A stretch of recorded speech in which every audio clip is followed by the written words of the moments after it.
আলোচনায় অংশগ্রহণ করবেন বাংলাদেশ ফেডারেল সাংবাদিক ইউনিয়নের সাবেক মহাসচিব, আমাদের অত্যন্ত সিনিয়র সাংবাদিক জনাব এম এ আজিজ। জনাব এম এ আজিজকে কিছু বলার জন্য অনুরোধ করছি।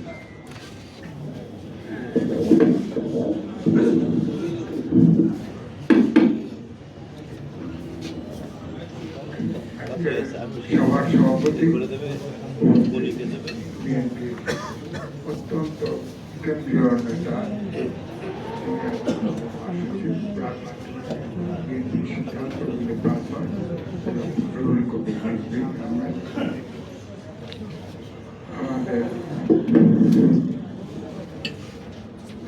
আপনারা সবাই আলোচনা করেছেন।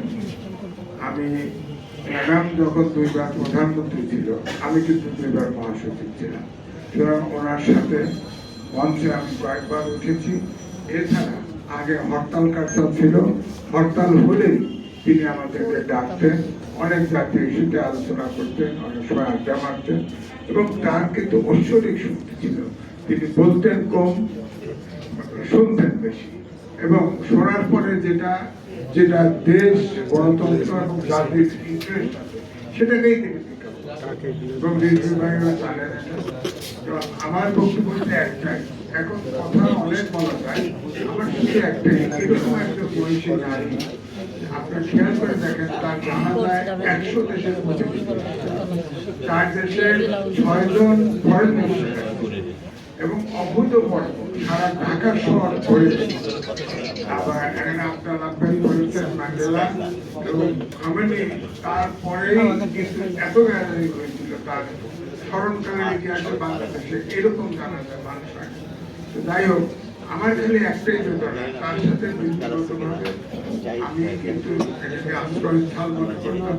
সারা বাংলাদেশে তিনি কিন্তু রাজনৈতিক দেশের গার্জিয়ান ছিলেন, তার আরো কিছুদিন বেঁচে থাকার দরকার ছিল।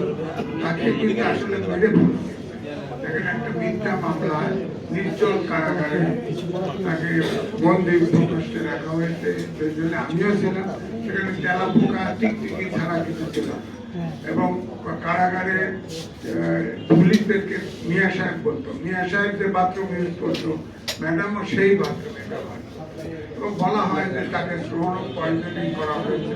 এবং তিনি সারা এতই আপোষের ছিলেন, তার জীবন শেষ করতে দিয়ে দিতেন, কিন্তু আপোষ করেন।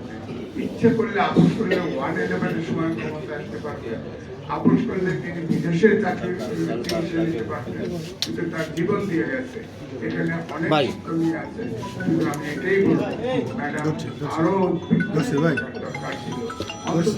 তিনি কিন্তু শুধুমাত্র বাংলাদেশের রাজনীতির অভিভাবক, এই সাবকন্টিনেন্টের কিন্তু অভিভাবক হয়ে তিনি মারা গেছেন। আমি ব্যস্ত ব্যস্ত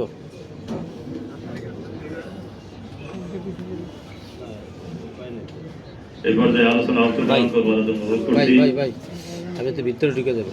বাংলাদেশ জাতীয়তাবাদী দল বিএনপি চেয়ারপারসনের উপদেষ্টা মণ্ডলীর সদস্য, সামনে